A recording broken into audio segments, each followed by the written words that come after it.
నమస్కారం శ్రీ ఆచార్య అనంతకృష్ణ స్వామి గారు. నమస్కారం అండి. చాలామంది మనీ మంత్ర బుక్స్ కోసం అడుగుతున్నారు అండ్ క్లాసెస్ కూడా ఎక్కువ మంది అడుగుతున్నారండి. ఎందుకు అని అంటే నాకే ఇన్స్టాగ్రామ్లో నేను ఏదైనా ఫోటో అప్లోడ్ చేసినా కూడా దాని కిందే కామెంట్ బాక్స్లో పెట్టేస్తున్నారు. ఒక్కసారి క్లాసెస్ ఎప్పుడెప్పుడు ఎక్కడెక్కడ జరుగుతున్నాయి అనేది తెలుసుకుంటాను. ఓకేనండి. మనకి ఇప్పుడు 2022 డిసెంబర్ 4వ తారీఖు మనకి కర్నూలులో ఉంటుందండి. అలాగే డిసెంబర్ 11 మనకి రాజమండ్రిలో క్లాస్ ఉంటుంది. డిసెంబర్ 28 హైదరాబాద్లో ఉంటుంది. డిసెంబర్ 25 మళ్ళీ బెంగళూరులో ఉంటుంది. మళ్ళీ జనవరి 1 తిరుపతిలో ఉంటుంది. జనవరి 8 విజయవాడలో ఉంటుంది. జనవరి 29 వైజాగ్లో ఉంటుంది. ఇక మనం ఎప్పటి నుంచి ఎదురు చూస్తున్నటువంటి స్పెషల్ క్లాస్ మళ్ళీ మనం పెట్టదలుచుకున్నాము. చాలామంది అడుగుతున్నారు. ఇప్పటికే చాలా లేట్ అయిపోయింది. చాలా డిమాండ్ చేస్తున్నారు. వాళ్ళందరూ కోరిక మేరకి మళ్ళీ మనం ఫిబ్రవరి 5వ తారీఖు మనం స్పెషల్ క్లాస్ పెడుతున్నాం. స్పెషల్ క్లాస్ హైదరాబాద్లోనే ఉంటుందండి. మనకి ఎక్కువ టైం కూడా లేదు. దానికి మంచి ప్రోగ్రామ్ అన్నీ రెడీ చేస్తున్నాం. దానికి సంబంధించి ఎవరైనా స్పెషల్ క్లాస్ రావాలనుకుంటే ముందుగానే ఎన్రోల్ చేసుకోండి. ఎందుకంటే చాలా రష్గా ఉంటుంది. క్లాసులన్నీ కూడా బాగా రష్గా పోతున్నాయి. కాబట్టి మీరు కూడా తొందరగా ఎన్రోల్ చేసుకునే ప్రయత్నం చేయండి. నేను చెప్పిన డేట్స్ ఏవైతున్నాయో మనకి ఇప్పుడు ఫస్ట్ కర్నూలు ఉంది. కర్నూలు మనకి తొందరలోనే ఉంది. కాబట్టి ఇలా 1 by 1 ఏదైనా సరే మీరు తొందరగా ఎన్రోల్ చేసుకుంటే మీకు ఈజీగా ఉంటుంది, మాకు ఈజీగా ఉంటుంది. థ్యాంక్ యూ అండి. Thank you so much Shri Acharya Anantakrishna Swami గారు. థ్యాంక్ యూ అండి. సో ముఖ్యంగా సార్ లాస్ట్ వీడియోలో మీరు సృజన చేతన సూపర్కాన్షియస్ మైండ్ గురించి మీరు చెప్పడం చేసే చిత్ర విచిత్రం అని చెప్పేసి అంటే భయంకరంగా ఉన్నాయి కదా. యూనివర్స్లో మనకు ఉండేటువంటి కోరికలు ఏవైతే ఉన్నాయో ఏ విధంగా కన్వర్షన్స్ అవ్వబడతాయి, దానికి ఏ విధంగా ఆ కోరికలు అంతం అవ్వకుండా ఫర్దర్గా కూడా ఏ విధంగా ఎవరు ఊహించని అద్భుతాలు చేసేది మీ సృజన చేతన మనసు. సో 440 మనీ మంత్ర వీడియో, ఈ వీడియోలో ఏం చెప్తున్నారు? ఇక్కడ మనం చాలామంది ఏం బాధపడతామంటే నా జీవితానికి ఒక దారి లేదు, దారి తెన్ను లేదు, నన్ను ఎవరు గైడ్ చేసేవాళ్ళు లేరు. ఓకేనా? అలాగే నన్ను చూసేవాళ్ళు లేరు. నేను ఎన్ని ప్రయత్నాలు చేస్తున్నా సరే నేను సక్సెస్ కావట్లేదు. ఓకేనా? నా దగ్గర కొందరు క్లయింట్స్ వస్తారు. ఆ క్లయింట్స్ వచ్చి ఇవే చెప్తుంటారు ఎక్కువ. నేను ఎన్ని ప్రయత్నాలు చేస్తున్నాను సార్, నాకు ఏది కూడా సక్సెస్ కావట్లేదు. ఓకే, నేను చిన్నప్పటి చాలా కష్టపడుతున్నానండి, అయినా సరే నాకు సక్సెస్ రావట్లేదు. నేను ఇన్ని రకాల పనులు చేస్తున్నాను, అయినా నాకు డబ్బు మిగలట్లేదు. అయినా సరైన టైంకి డబ్బు రావట్లేదు. నాకంటే మామూలుగా ఒక వ్యక్తి ఉన్నాడు, అతని జీవితంలో చాలా డబ్బు వచ్చింది, మంచి స్థాయిలో స్థిరపడ్డాడు. నాకు మాత్రం ఇవన్నీ బాధ్యతలు వచ్చి పడ్డాయి. అంటే ఇక్కడ ప్రతిదీ మనం కాంప్లికేట్ చేస్తున్నాం. మన జీవితాన్ని ఏం చేస్తున్నాం అంటే ప్రతిదీ కాంప్లికేట్ చేస్తున్నాం. ఇక్కడ ఒక వర్డ్ ఏం చెప్పబడిందంటే దురదృష్టం మీ యొక్క జీవితాన్ని మార్చేస్తుంది. దురదృష్టం మీ యొక్క జీవితాన్ని మార్చేస్తుంది. దురదృష్టం ఏంటి? జీవితాన్ని మార్చేది. ఎస్, ఇక్కడ ఏం జరుగుతుందంటే పదే అలసిపోయినప్పుడు మనిషి లోపల కసి పుడుతుంది. అప్పుడు ఒక దెబ్బ ఎవడను కొట్టాడు, సరదాగా ఊరుకుంటాం. ఇంకో దెబ్బ కొట్టాడు, సరదాగా ఊరుకుంటాం. ఫ్రెండ్ సర్కిల్ అనుకోండి, ఒక దెబ్బ కొట్టాడు, రెండో దెబ్బ కొట్టాడు, మూడో దెబ్బ కొట్టాడు, నాలుగో దెబ్బ గట్టి కొట్టాడు, ఊరుకుంటామా? ఆ సహనానికి ఒక ఓపిక ఉంటుంది. కాబట్టి ఇక్కడ మీ దురదృష్టం మిమ్మల్ని ఏం చేస్తుందంటే అదృష్ట జాతకులుగా మారుస్తుంది. కాబట్టి మీరు ఎప్పుడు కూడా దురదృష్ట జాతకులుగా మీరు ఫీల్ అవ్వకండి.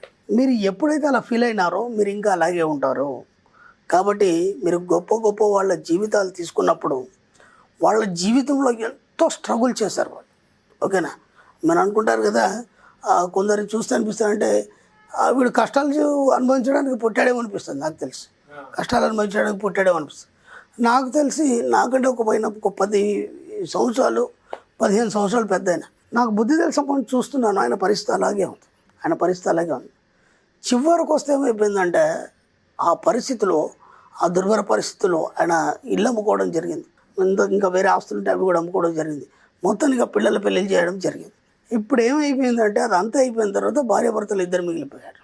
ఇప్పుడు ఆయనకి ఏం ఆలోచన వచ్చిందంటే బాధ్యతలన్నీ అయిపోయినాయి, ఇప్పుడు కూడా సంపాదించకపోతే ఎలా? ఇంత ఉందంటే బాధ్యతలు ఉంది, ఖర్చులు ఉన్నాయి, కాబట్టి అప్పుడు సంపాదించలేకపోయాం, ఇప్పుడు కూడా సంపాదించకపోతే ఎలా అనే ఆలోచన ద్వారా ఏం చేసినంటే 2-3 పనులు చేయడం జరిగింది. ఎందుకంటే ఈ పిల్లల బాధ్యతలు అయిపోయిన తర్వాత అప్పులు కూడా ఎక్కువ అయిపోయినాయి ఆయనకి.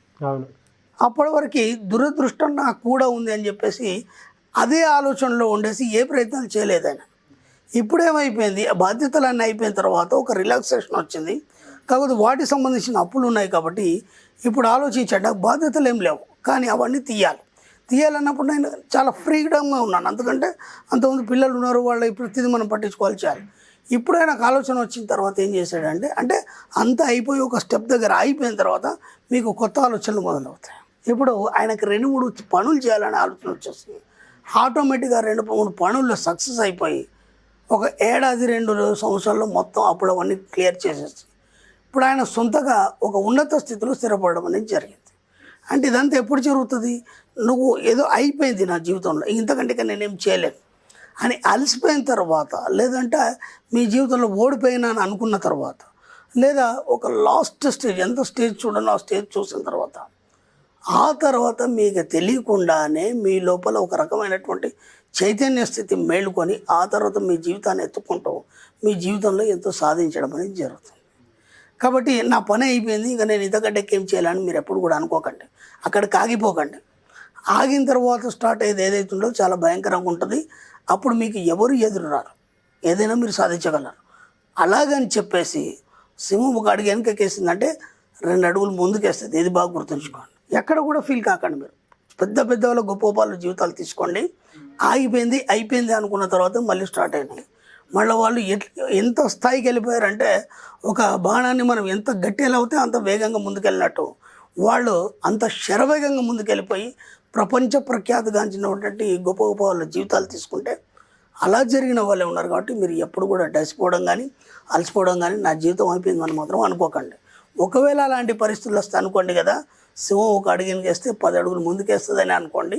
అక్కడ నుంచి మీ జీవితం స్టార్ట్ అయిపోతుంది. మీ జీవితంలో మీరు అసలు ఎవరు ఊహించలేనంత, ఇంతకుముందు మనం సృజన చేతనం అని చెప్పుకున్నాం కదా, అది ఇక్కడ మేలుకుంటుంది. మేలుకొని మిమ్మల్ని ముందుకు తీసుకెళ్తుంది. ఎవరు ఊహించినటువంటి స్థాయికి మీరు వెళ్ళిపోతారు. ఇది ఖచ్చితంగా నమ్మండి. ఆ పొరపాటున కూడా నాది అయిపోయింది, నా పని అయిపోయింది, ఇంకా నేనేం చేయలేనని భావం చెంది మీరు ఇంకా వేరే పిచ్చి ప్రయత్నాలు చేయకండి దయచేసి. అక్కడ నుంచే మళ్ళీ స్టార్ట్ అయిపోతుంది. బ్రైట్ ఫ్యూచర్ జీవితంలో మళ్ళీ మిమ్మల్ని ఎవరు ఆపలేరు. ఖచ్చితంగా ప్రయత్నించండి. మీరు సృజన చేతన మనసు అన్నారు కదా, దాని పవర్ గురించి మాట్లాడేటప్పుడు నిజంగా కొంతమంది ఎక్స్పీరియన్స్ చేసినటువంటి వాళ్ళు ఎవరైతే ఉన్నారో వాటికి సంబంధించి లాస్ట్ వీడియోలో కింద కామెంట్ బాక్స్లో పోస్ట్ చేయడం జరిగింది. ట్రూ అండి, మాకు జరిగినటువంటి ఇన్సిడెంట్స్ చాలా ఉన్నాయి. మేము ఏవైతే కోరికలు కోరుకుంటూ ఉన్నామో వాటికి సంబంధించింది ఇలా కూడా ఉంటుంది అనేటువంటి విషయాన్ని మీరు చెప్పారు అని చెప్పారు. అండ్ ఇప్పుడు మాట్లాడినటువంటి సబ్జెక్ట్ కూడా సృజన చేతనం ఎప్పుడైతే కలిపారో అప్పుడే మేలుకుంటుంది. మీరు సైలెంట్ అయిపోయారు కదా, అప్పుడు కూడా అదే చెప్పాను కదా, ఎప్పుడైతే మీరు సైలెంట్ అయిపోతారో అంతా అయిపోయింది అనుకున్న తర్వాత అది బయటకు వస్తుంది. చాలామంది ఏదైనా చిన్న చిన్న కష్టాలు వచ్చినప్పుడు వెనక్కి వెళ్ళిపోదాం, వెనకడికి వేద్దాం అనేటువంటి ఆలోచనతో, నిరాశ నిస్పృహతోటి ఆ స్టేట్ ఆఫ్ మైండ్లోకి వెళ్ళిపోతూ ఉంటారు.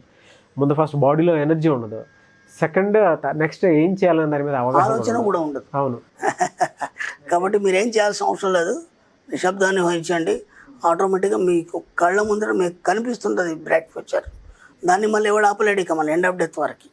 దానికోసం వెయిట్ చేయండి అంతే. ఖచ్చితంగా వస్తుంది. ప్రతి మనిషి జీవితంలో వస్తుంది, గొప్ప వాళ్ళ జీవితంలో అలాగే వచ్చింది. మీరు గొప్పవాళ్ళే. ఒక్కసారి ఊహించుకోండి లైఫ్ ఎలా ఉంటుందో. Very good example sir. Thank you అండి. థ్యాంక్ యూ సో మచ్ ఆచార్య అనంతకృష్ణ స్వామి గారు. Thank you.